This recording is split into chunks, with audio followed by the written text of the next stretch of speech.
Morning. আমি সকাল সকাল উঠে একটু ফ্রেশ হয়ে নিলাম। ফ্রেশ হয়ে রেডি হবো। আমি আজকে যাবো দুর্গাপুর। রেডি হয়ে তোমার সাথে দেখা করছি। আমরা দুজনে রেডি হয়ে গেছি, এবার আমরা দুজনে বেরিয়ে পড়বো।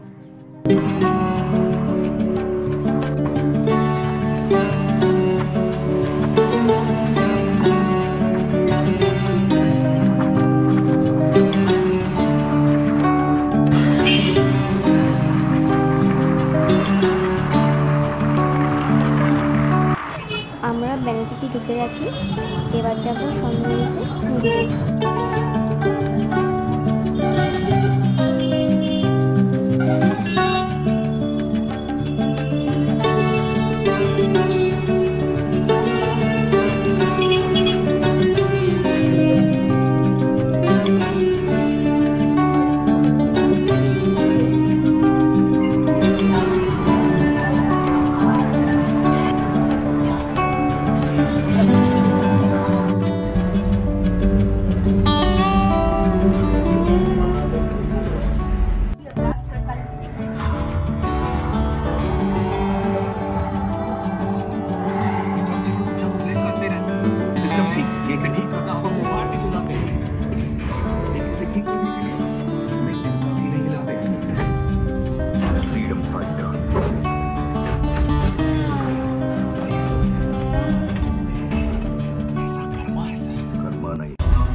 আমাদের মুভি দেখা হয়ে গেছে, এবার আমরা যাব চিত্রালয় মেলাতে।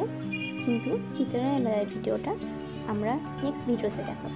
আমাদের ভিডিওটা যদি তোমাদের ভালো লেগে থাকে তাহলে সবাই লাইক, কমেন্ট, শেয়ার এবং সাবস্ক্রাইব করে দিও।